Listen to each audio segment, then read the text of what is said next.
Here we go. I'm just going to try and control myself here. Schools in England are facing another day of disruption as teachers from the National Education Union strike for the second day this week. It's part of their ongoing row with the government over pay, although when you ask them, it's not about pay, it's about conditions. Joining me now is Faye Curran, a secondary school science teacher from Essex, who is striking. Faye, good morning. Welcome to Talk Breakfast. Morning. I'm going to try and be as balanced as I can.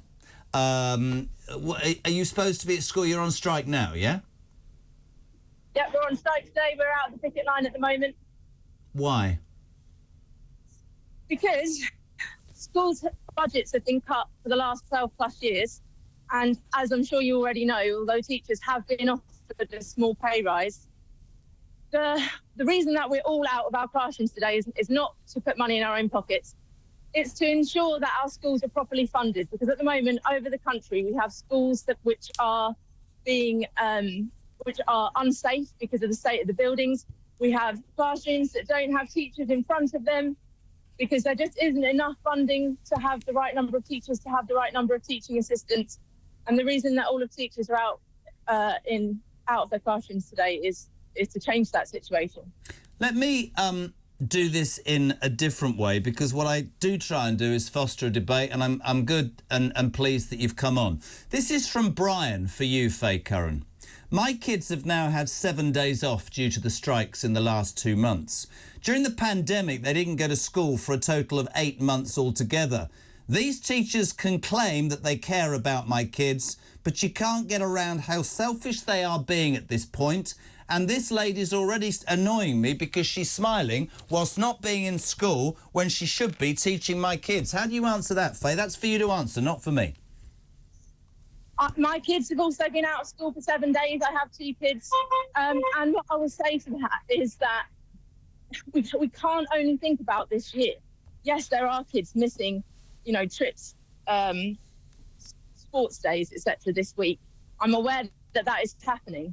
But I'm so aware that as we move into the next few years, if we have less and less and less teachers, which is what's happening, we're falling short of the recruitment target for teachers by more and more every year, then our children going forward will have less and less of what they should be getting at school. And that's so it's not about money, it's about conditions in the school, it's about caring about the kids' education. Is that what you're saying? Yes, I am saying that it is, in a sense, about money, but it's about money being given to the schools so that they can properly fund the activities of the school. So how much of your argument is about your own pay packet and how much is about the school and the funding, as you said, and making them safe and all these things that you said? What's the split? Is it about your pay packet or is it about the kids? It is, for me, about having the pay that we are being given funded by the government, because what's happened is that the pay rise that we've been given this year already of 3%, how much? Was not funded by 3% at the beginning of the year, was not funded by central government, which means that it's had to come out of school budgets in the same year that obviously the schools are facing the same cost of living, energy bills crisis as everyone else. And the effect that has had on schools has been devastating, and it's only going to get worse next year. OK, so let's take that argument, because listen, I speak to people all the time who say that, in real terms, I've had a decrease in my money and I should be given more and all that sort of thing. What I would say to, and I said this to the rail strikers, and I say it to you, and I'm not disrespecting you by saying this, I hope. Are you completely and utterly tone deaf? That's what worries me about unions, right? I'm not against that. There should absolutely be the right to go on strike, to protest and whatever. I had this conversation with nurses. You've just said it's about pay and it's about conditions. Absolutely fine. There are people watching this, right, who have already been up for 2 hours or in the middle of the school run, will do 8 hours.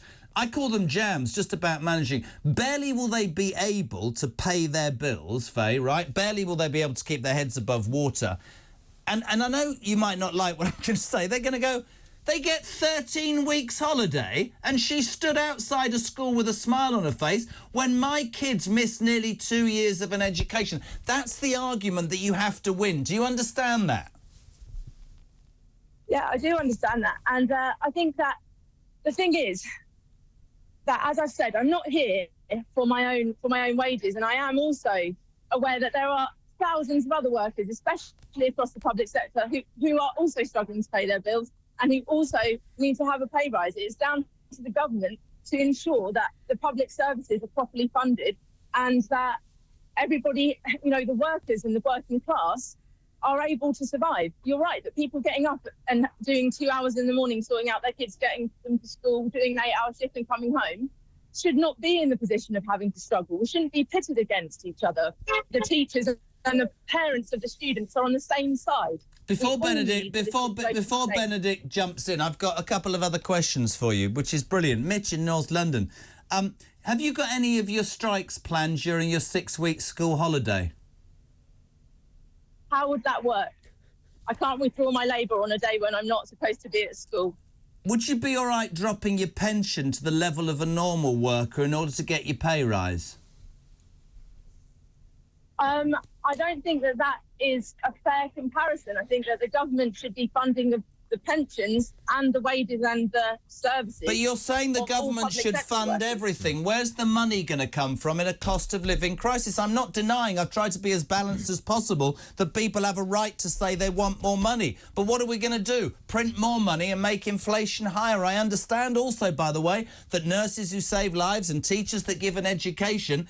But the fact of the matter is, at this moment in time, am I right, Benedict, or what? I'm going to say two things, and this might surprise you because they're in favour of what Faye is saying. The first is actually teachers do not have holidays at the same length of the children, because actually whilst your children are on holiday, teachers need to go on retraining courses and they need to plan the lessons. I know that. I'm talking about explaining that to people who are about to do 12 hours in a factory. And they have to do some marking. This is the second point. That is that, in my opinion, education is actually the most important thing, ahead of things like the health services. I don't think that we should be cutting pay on educating your children, but giving lots of people free access to healthcare. I think we get our priorities wrong. But this is the key thing. And Faye will know this because she's not stupid, because teachers are not stupid, but they're also very politically engaged. As you said, where does the money come from? She said, I don't want to pit people against each other. By definition, we have to make some hard choices in this country because we can't afford all of these things. Now, I'm actually in favour of giving more money to teachers and to schools. But what are we going to cut? And that is the question that I would like answered. And also, how are we going to find the money? Because we don't have it. We don't have economic growth in this country. The key thing that will drive economic growth is lower energy costs, and that means fossil fuels, and house building, and that's going to upset a lot of people and cause a lot of environmental damage. Those are the two things that will lead to growth, and that is how we will pay people. In the meantime, other people are going to have to lose out. So whilst I'm sat here saying I actually do think teachers and schools should get more money, I would like to know what it is that we are going to cut. Faye? I think, again, that the question doesn't really fit the answer, because it isn't that we need to cut anything that is specific to what the people and the ordinary people, the working class, need. What we need is to have inflation isn't driven by workers' wages, it's driven by profiteering energy companies. We could easily, the government absolutely does have the power to resolve this situation in favour of the public, and it is a political choice not to. That is the problem. And just while I'm still speaking, I just want to let you know as well, because a couple of people have asked about this, why I'm still smiling while I'm out on strike today. Because even though the government has put us in a terrible situation, it's because I still have hope. That's why I'm smiling. That's why I'm here. Let me read someone else as well. Sean in Somerset. How is it okay for teachers to strike for so many days this year in term time with no punishment? Yet if I take my kid out of school in term time, the school has a go at me. Answer that one, Faye, if you can. So I'm assuming that the punishment that parent's talking about is that they're fined, and there is a financial penance for teachers not being in school. We don't get paid for that day. So you're not being paid for today. So this is important to give both sides there. That's how much you believe in what you're doing. That would be a fair point, right? Yes. What's a suitable pay rise? You said you were getting 3%. You were offered at the beginning of the year. What is what you're after, Faye? I personally would hope that we're able to match Scotland and Wales. I think England should be able to do that. They got 7% and 8%. So that, again, the main point here is that it's actually funded by central government, because, as you probably know, teachers did get an offer of a 4.5% pay increase instead, but it was broadly rejected because it was not funded. So it's about making sure that whatever payoff we do get is funded. I expect that if the government comes forward and gives a pay offer that is funded, teachers will accept it. I hope that it is equal to Scotland and Wales 7. Faye, your signal's about to go. We thank you very much indeed.